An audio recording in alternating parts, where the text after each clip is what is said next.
Okay. Sweet. Okay.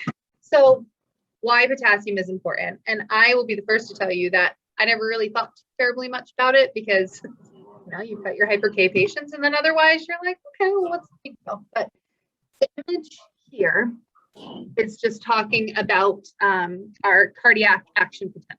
So potassium moves in and out in order to help the myocardial cell depolarize and repolarize. So it's a pretty complex process, and calcium's involved and sodium's involved, but we're just focusing on the potassium, of course, for right now, because that's kind of the big ticket item for us. But if you look at the picture, you can see that thicker black line, that's your action potential. And then you can see the EKG complex, which is that smaller line. And then the ions are on the bottom that are helping to kind of show you what's moving in and what's moving out. And so we'll talk a little bit more about why this matters in later slides, but it's just really important. And I'll show this image again to understand why when the potassium moves out in certain places, it does certain things to EKG, and moving it in is going to do other things as well. And just as a review, normal potassium is 3.5 to 5.5. Again, that's normal for normal healthy humans, but that might not be completely normal for our renal patients who can definitely be a little on the higher side, but still be normal. So just kind of keeping that in mind as we move forward with the machine is kind of a fun way of remembering what the causes are of increased potassium, especially for the EMS side. So, a lot of times you think hyper K, it's not something that gets picked up until you're in the hospital and you draw labs and then you see, oh, their potassium's really high. But especially in the pre-hospital world and then in the ED as well, you can look at some different pieces and see that there's a lot of causes that might be a red flag to you that the patient could potentially have hyperkalemia. We'll break them down into a couple of different sections. So if you can remember machine, it'll help you to remember the majority of these. So the first one, medications. There are quite a few. The big things that I think of are any renal type medications. So any medication that could have potassium sparing diuretics, and heart medications. So ACE inhibitors, beta blockers, ARBs, they all put people at a higher risk for developing hyperkalemia, especially in some combinations. So a medication like spironolactone, which is a potassium sparing diuretic, when you combine that with an ACE inhibitor, you actually increase the chance of the patient developing hyperkalemia. So if you somebody up and we'll talk a little about symptoms later, but they have a lot of symptoms and you look at their med list and you're like, they're on an ACE inhibitor and spironolactone and all these herbal supplements, and they take aspirin every 2 hours and or NSAIDs every 2 hours, then you can kind of in the back of your mind have that trigger again. Acidosis. So acidosis is what? It's when our pH is too low and everything else is completely out of whack and now trying to attempt to compensate for that. So when we're in an acidotic state, we've got hydrogen ions and we've got too many of them.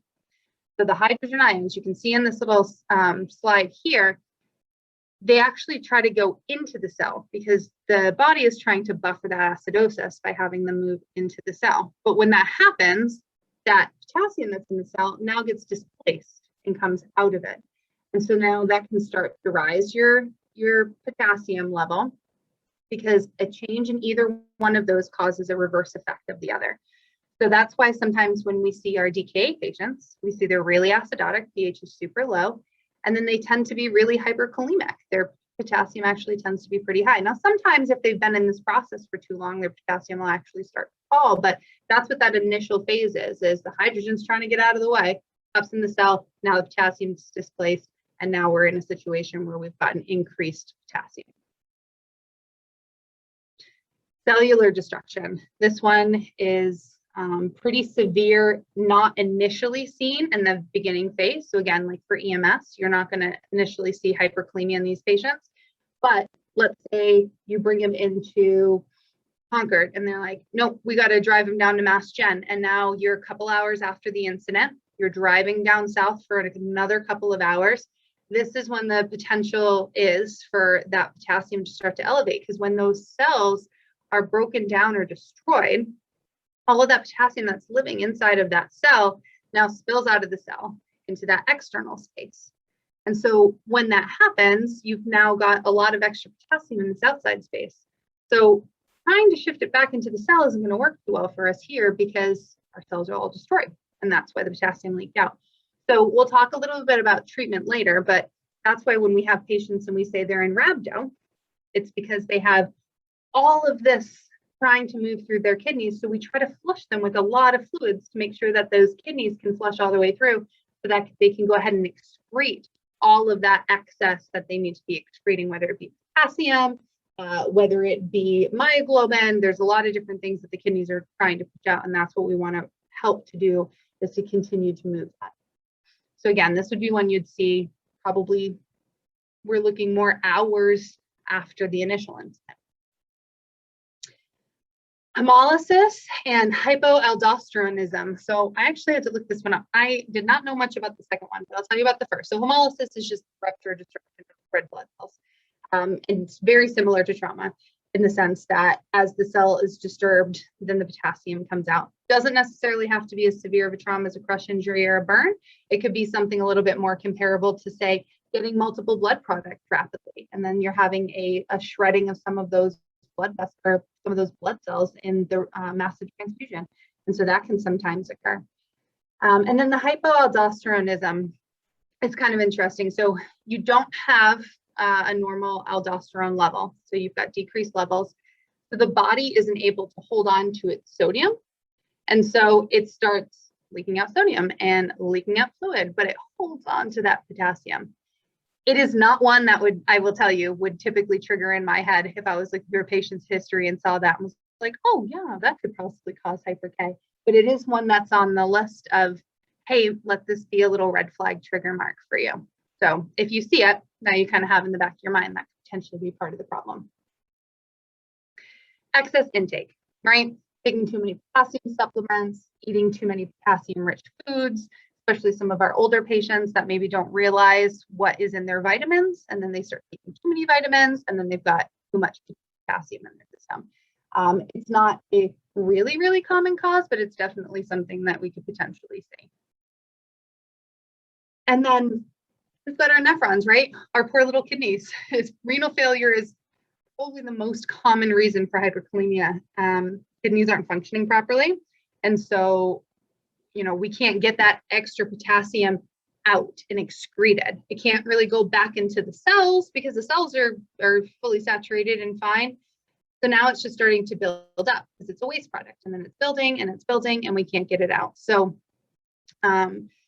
we've got a couple different types of renal failure, right? We've got our acute, so something suddenly happens and is causing a disturbance, and then we've got our chronic. There's a consistent issue that can become acute at times, but is always underlying. So our acute renal failure could be multiple things.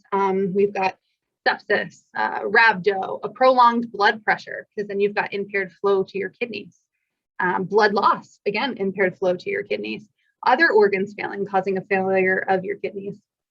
Chronic renal failure tends to be something that we do know about our patients, especially a lot of times we have patients that we see fairly regularly on the EMS side and in the ED and inpatient side.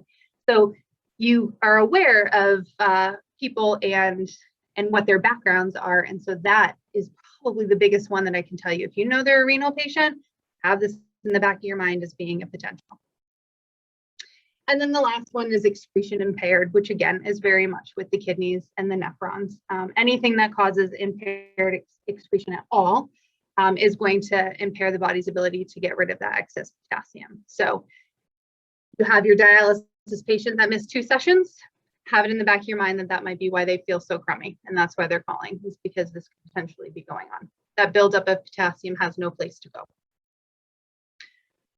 So what are those symptoms? Here's another fun acronym of murder. And murder is the various symptoms that you can see. It can be really difficult to diagnose this, especially pre-hospital. And I think that's why a lot of times it doesn't get recognized really until they're in the hospital, they've had labs drawn, they come back, and then you say, oh yeah, their potassium's really high, we should probably do something about that.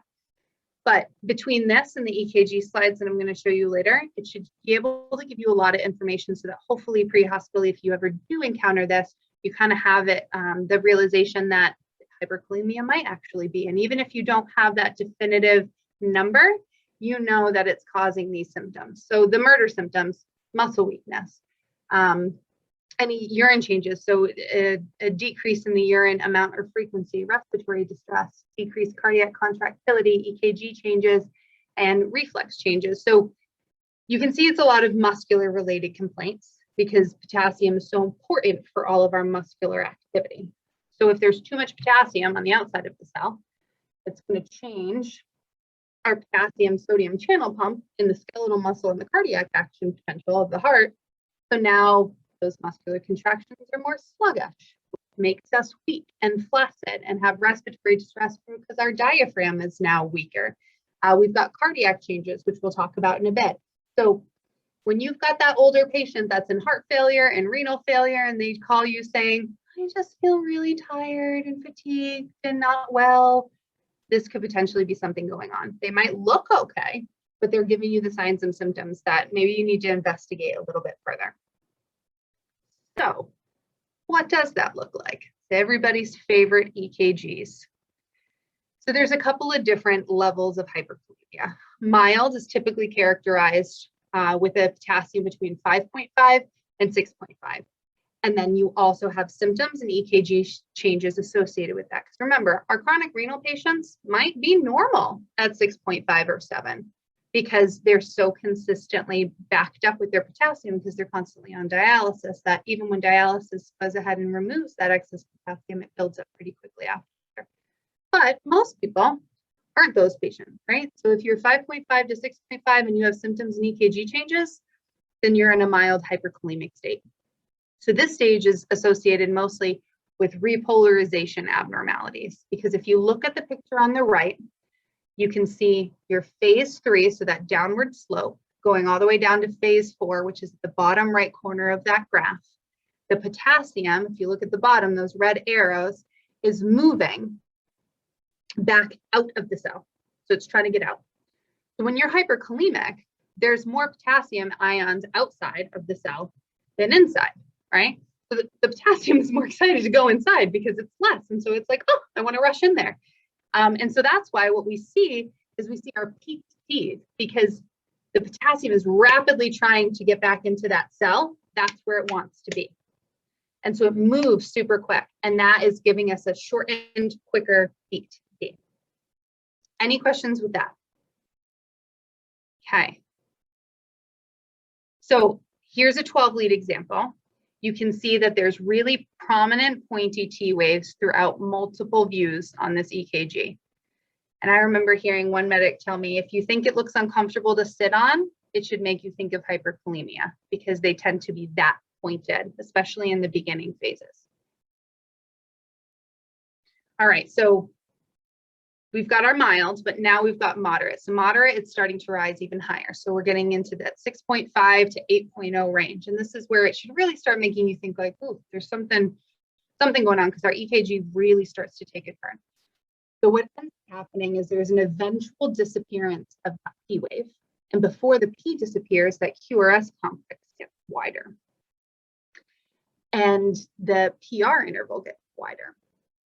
So you can see on the bottom picture on the right how the potassium is moving out of the cell during phase 1 and phase 2. So phase 1 is all the way at that top peak, kind of on the left, and it slopes down a little, and phase 2 goes straight across before it dips off into phase 3. So if you look down, you can see potassium is trying to move out of the cell, okay? But it doesn't want to because there's more potassium out there than inside. So if you think, you know, you're at a party in your room, a room with 10 people, and then you go to another room the same size with 100 people, you want to go back to the party with the 10 people. At least that's where I want to go. I don't want to be in the party with the 100 people. So you want to go to the area that's got less. And so that's what your cardiac cells want as well with this potassium, but it can't because it needs it to be going back out of that cell. So this really sluggish movement going across the channel makes the QRS complex widen because now it's taking longer for that action potential to occur. So we still have the potassium moving quickly into the cell because that's where it wants to be. So we still have peaked T waves, but moving out of the cell is really kind of starting to get sluggish. And that's when you see that widening of the PR interval. The P wave eventually disappears because that widens out and the QRS complex gets wider. The extra potassium is reducing your myocardial excitability because it's comfortable in the cell and it doesn't want to leave. So that depresses the pacemaking cells and conducting tissues of the heart. So it really starts to make that EKG change. And you're going to see that a little bit more in this next slide. So here you can see the QRS complex is really kind of bizarre looking, right? It's wide. It's really hard to see where P waves start and then where you can kind of tell where you think, okay, I think that's a QRS complex. And then there's that really big peaked T wave, but I don't really see where the T wave ends and the P wave starts again. So do I even have a P wave or is it buried? You know, so it's really hard to see. And you can see that the P waves are really prominent in V2 to V6 and continue to be peaked. But everything else is just starting to like slowly widen until we get to, oh, here's another one actually, before we go to severe hyperkalemia. You can see on this one, the T waves aren't as peaked as the previous EKG, but those P waves have totally disappeared and that QRS complex has gotten wide. And in some of these, you can see that the T wave is still cresting higher than that QRS complex. So again, you might not look at this initially and think like this screams hyperkalemia, but as you break it down and say, okay, my T wave's tall, my QRS complex is wide, I've got no P waves, kind of starts to lend you in that direction. Combine that with symptoms and history, and you have a pretty good working diagnosis. But severe hyperkalemia tends to be what you see right before they go into cardiac arrest. So this is when that QRS complex continues to widen. We start to see really significant bradycardia, wide complex QRSs, and heart blocks. And eventually that QRS complex is replaced completely with a sine wave, which you'll see a little bit further on. The sine wave is actually just a fusion of that really deranged QRS complex plus the T wave. So they just kind of merge together and become this one really funky beat that does eventually degrade into VFib, PEA with a bizarre wide complex, asystole, unless we do immediate intervention and stabilization. So this is one where you could potentially see it. Family calls. I haven't heard from my elderly neighbor in a couple of days. I want to do a wellness check. Go inside, you find them on the floor. You put a 12 lead on them, you start getting vitals, and then this is what you see, because it's your heart failure patient that's been taking too many potassium supplements, and now they've got this really high K. And when you look at their EKG, it just looks terrible. So I'll show you a good example of that. This just, right? Like, it's hard to look at. There's no P waves. QRS complexes are super wide and bizarre. It's really kind of hard to break apart the QRS complex and the T wave in a couple of the leads. You could kind of start to argue, well, I think this one's QRS and this one's T, but it is really challenging to see. And, you know, you've got V1 through V6. You could probably argue that the tall upward facing peaks are the T waves and the downward reflectives are the QRSs, but it's really starting to just kind of widen and become this very obscure, terrifying looking rhythm. One where if I initially saw that, I would think, do I have a pulse at this moment? Are we still alive? Because this doesn't look like a sustainable rhythm at all. And this is when we're starting to get into the sine wave. So you can see here, it's just, especially on this bottom strip is probably the best way to see it on that bottom V2 lead, but it's just wide. The QRS and T have merged. And now this is when we talk about a sine wave, this is what it looks like, is that merging and that really wide complex, not sustainable or compatible with life, requires emergent intervention. And we'll talk about that in a little bit as to what we would need to do for these patients. But there's another fun way of looking at it, especially if you're like myself, and when you don't see things very often, you kind of forget what the order is. You know, do I peak my T first, or do I lose my P wave, or what happens? But this is a really cool way of looking at it. You pretend like there's a fisherman on your EKG rhythm. Okay, so you can see him sitting after the T wave and he's got his hook hooked into the T wave. When you're in mild hyperkalemia and then starting to move into moderate, he starts tugging on that T wave. So it starts to hook it and pull it up. And then you start to get that peaked T. But when you start to pull, it starts to pull on the other things as well. So while we may be increasing that T wave, we're also pulling on the P, the PR interval, the QRS. And so what you'll see is as he continues to pull, he pulls out the P wave, he widens that QRS complex, and then that's when we end up where the fisherman can't really sit anymore because he kind of pulled the whole thing out. And so that's for me a really helpful way of thinking about it, is hooking onto the T wave, starting to pull, and then what you see the rest of the rhythm actually doing in the change. That's the order that you're going to see on an actual patient as their potassium escalates. And then it does get to the point where it's a sine wave, and then they will eventually degrade into VFib, asystole, or a PEA. So what about when your potassium's high, but your EKG is normal? Because that can happen. We can get labs back and say, hey, their potassium's 7.5, but I don't really see why. I mean, their EKG looks fine and they don't have symptoms. So again, patients with chronic kidney disease can have chronically elevated potassium levels. So we have to consider all the factors. Do they have any of the murder symptoms? Are there EKG changes? We had no to both of those things. Is this an acute finding or an expected finding? If they're, it's Thursday and they're due to have dialysis on Friday morning, this might just be that intermediary phase that they're in when it comes to their potassium level. Pseudo hyperkalemia is something that can be fairly common too. So that can happen if blood's drawn too aggressively through an IV with a syringe. So let's say, EMS throws a line in and we're like, hey, we'll just draw blood off of that line.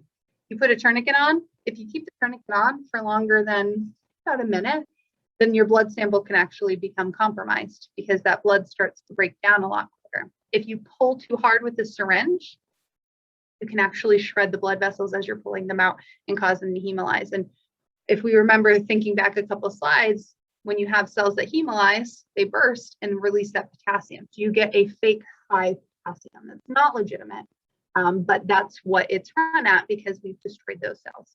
Most labs have the ability to be able to tell if this is correct or not.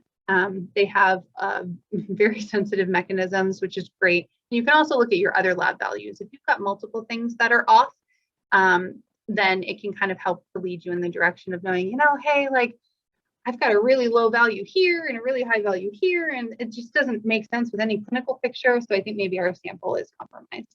But again, usually the lab can tell you that because their equipment is very attuned to it. So ways to mitigate this. If you can do a direct stick, that's great because you're getting right into the vessel and then the blood's coming out more gently into that tubing through that suction canister. And then gently mix the tube right after you get it and send it immediately to lab for analysis. If you do pull off a central line or a peripheral line, pull it back really slowly. You don't want to pull that plunger back really fast. And then again, try to keep that tourniquet on for the shortest amount of time possible. I know some EMS services, when they put a line in, they'll draw labs for the hospital. And sometimes, depending on the time frame, it's totally great and it works out excellent. And other times you just have to redraw because the sample itself just starts to hemolyze and there's really nothing we can do about it. But the lab's great where, we can at least send them off if that does happen. And if they call back and say, hey, listen, it started to hemolyze, we can't really use this sample, can you send another? Then it's not a big deal. But if it does work, then it's great because it gets us moving a little bit quicker. Patients can, though, have a relatively normal EKG and still have a sudden hyperkalemic cardiac arrest. So if the rest of your labs and your history indicates that it truly is hyperkalemia, you've got that potassium of 9 in your renal patient, but they have several of the murder symptoms and they have that history that tells you that, yeah, this actually probably could really be the case, still treat it. And I know in EMS, you don't have access to labs, so that really good history and review of medications can really kind of help you guide you through this. So if you have somebody that does have those murder symptoms and does have some of that history, and then they do go into a spontaneous cardiac arrest, you were already thinking in your mind, well, this patient could be predisposed to this. So now I know what to do and what the next step might be. So what is the next step? Anytime that there are EKG changes or peripheral neuromuscular abnormalities, so all of those murder symptoms, feeling lethargic, fatigued, respiratory distress from that diaphragmatic weakness, regardless of the degree of hyperkalemia, has to be treated. So even if your patient's only 5.8 and 5.5 is considered normal, if they're exhibiting those signs, it's something that we need to take seriously and treat. It's not just about the number. The number is just really helpful in cluing you into the fact that this is what's going on, but it's kind of like a fever in kids. You know, a kid can have a febrile seizure with just a temp of 100.5 if that temp rose too quickly in a short period of time. And it's the same with this. It doesn't have to be a grossly high number before something really terrible can happen. So it's just, the labs are just giving you that heads up to say, hey, we should really be considering this if we weren't already, or yes, you were correct in your assessment, your diagnosis that this was going on. Labs are totally a luxury in this situation. Your history and assessment are the real investigators that are going to help you diagnose this. So there's a couple of different options, and it breaks down into 3 different categories. So we've got our initial stabilization.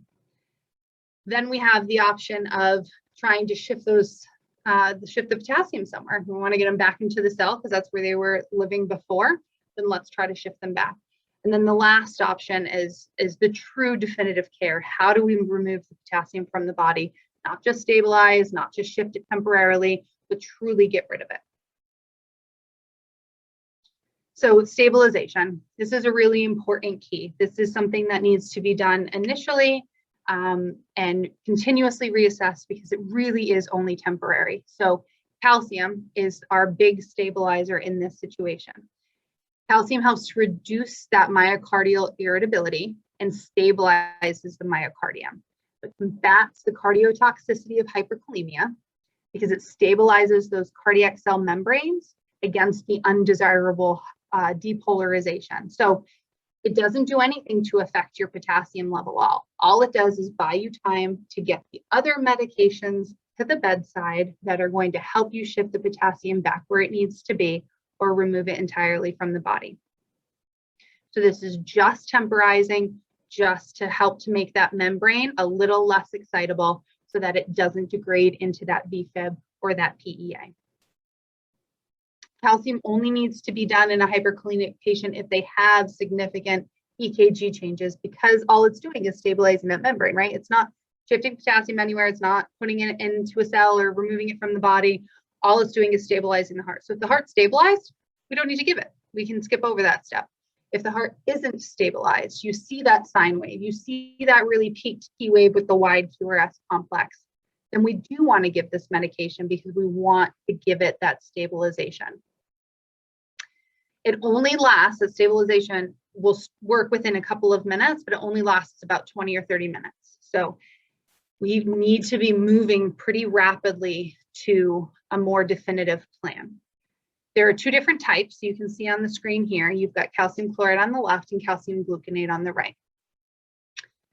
They're preferred for different reasons. So calcium chloride has more available elemental calcium in it than calcium gluconate. It has 27 grams versus 9 grams, so 3 times the amount. Because of this, however, it is a lot more irritating to the vessels. And so ideally, we would want to be giving it through a central line. Now, this is a great one. Calcium chloride is great for somebody that has circulatory shock or is in cardiac arrest because it is so much more potent. But if we're just looking for a little bit of that membrane stabilization, we don't need that large amount of calcium initially right away, and our patient's a little bit more stable, then calcium gluconate is really the way to go because it is a lot less irritating to the vessels. Both need to be diluted. They both should be put in, say, 100 ml bag and run over about, EMS usually does 10 or 15 minutes, and hospital tends to be 30 to 60 minutes. Kind of depends on your patient, depends on how much of an extremis they're in. You really don't want to ever push it if your patient has a pulse. Your patient is pulseless and you're giving calcium chloride, fine. You can push it like you would any other medication. But if your patient has a pulse and you're giving this, it really needs to be diluted and given at least over 15 minutes, if not closer to 30 minutes, because you want to be able to allow it to get into that system and really help to stabilize that membrane without overloading the heart with a huge amount all at once, because then you can cause damage to the blood vessel. Firstly, is a big one. Bradycardia, vasodilation resulting in hypotension, cardiac arrest. I mean, you can actually make things worse by giving it.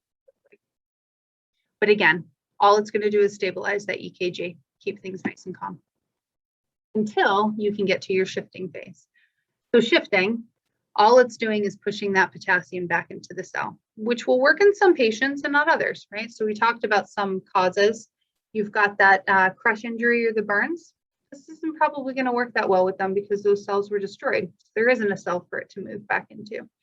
But for other patients, this is going to work really well, like our acidotic DKA patient. That potassium was displaced, so the hydrogen ion could sneak right in. Well, now let's shift it back. Let's get that potassium back into the cell, and then we can start working on the acidosis. So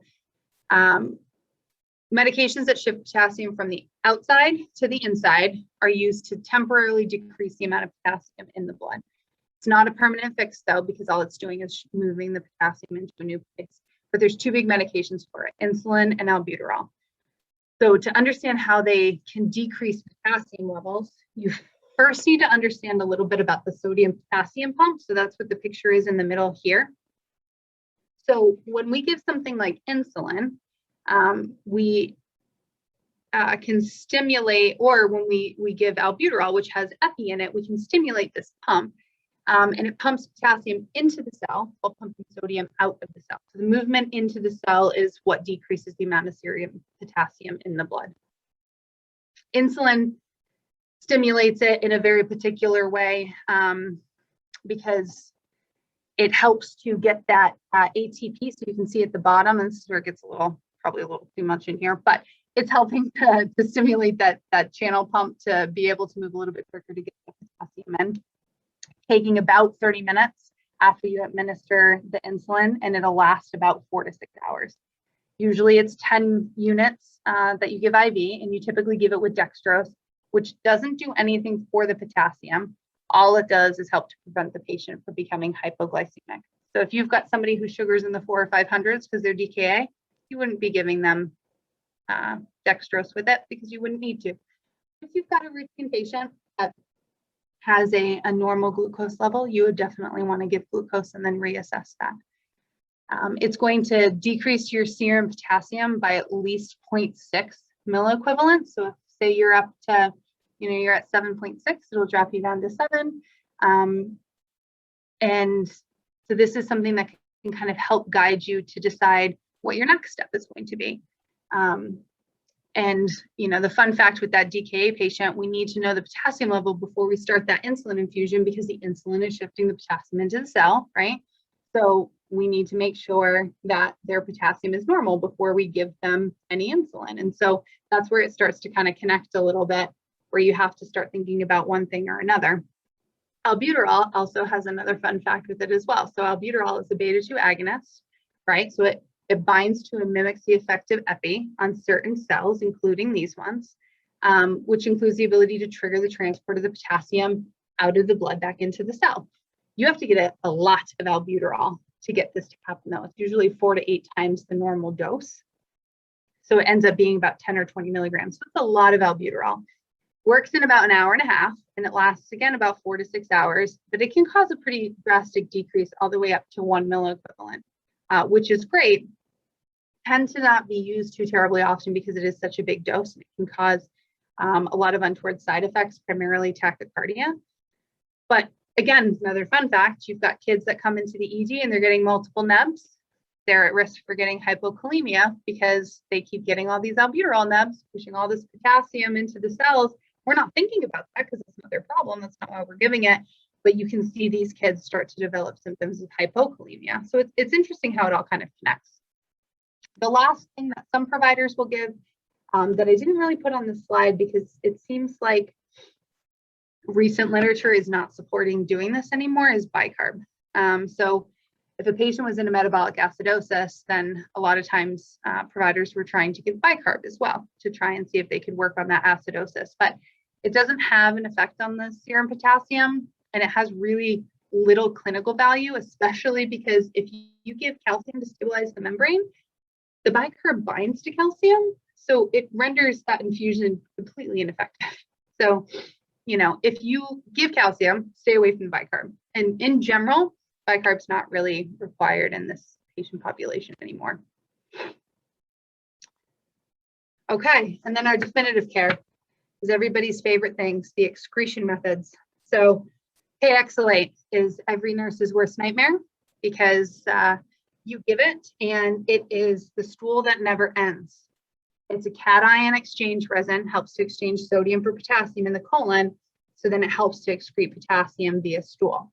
It can be given orally or as a retention enema, and it can be used in patients that don't have severe kidney impairment because it allows them, so some of our, say, crush injured patients, if they don't already have developed a kidney related issue, then it's something that can be beneficial for them. But again, there'll be a large amount of bowel movements, and each gram that you give, and typical doses 10 to 30 grams, can drop you by 0.6 milliequivalent. So you can have a pretty hefty drop over a short period of time, and that's why it's considered definitive, because it's truly removing it from the body. It does take at least 6 hours before you hit maximum effect, though, so it's not instantaneous, which is why those other steps are so important. Loop diuretics like Lasix can be really beneficial, but the patient cannot have severe kidney function impairment, because if their kidneys aren't working to be able to urinate and excrete out, then Lasix isn't going to do anything for us. And we see this pattern a lot in ICUs where we try to do Lasix and we try to do a little more Lasix and the patient's still anuric and not making any urine. And it's because those kidneys are shutting down. And sometimes Lasix can kind of jumpstart it a little and start making urine, and other times not so much. So this is a situation where if you have no kidney problems at all, Lasix is a really excellent option for us to be able to use, especially when we give it with a good amount of IV fluids to help to maintain that good flow through the kidneys. All right, usually it works within a couple of minutes and takes about 2 hours or so before it really starts to kick in. And again, typical dose is 40 to 80 milligrams. Push this slowly. When you push Lasix really fast, especially at high doses, it can cause significant hearing loss, both temporarily and permanently, which I thought was pretty interesting. So, and I have seen a patient that had permanent hearing loss from having high dose Lasix pushed really quickly. So another fun fact to kind of keep in the back of your mind. And dialysis. I mean, this is really the definitive care. If your kidneys aren't working, you can't excrete it with your urine or stool, dialysis is the most effective and preferable method for those types of patients, whether they're acute kidney dysfunction or chronic kidney dysfunction. If they have access already, so say they have a fistula, then great, they can start it sooner. If not, an HD line should be put in quickly, and that ends up being the definitive treatment. And that's why a lot of these patients will end up going to tertiary care centers. So then that way they can have the option of being on continuous dialysis if they're really unstable hemodynamically and need that extra monitoring.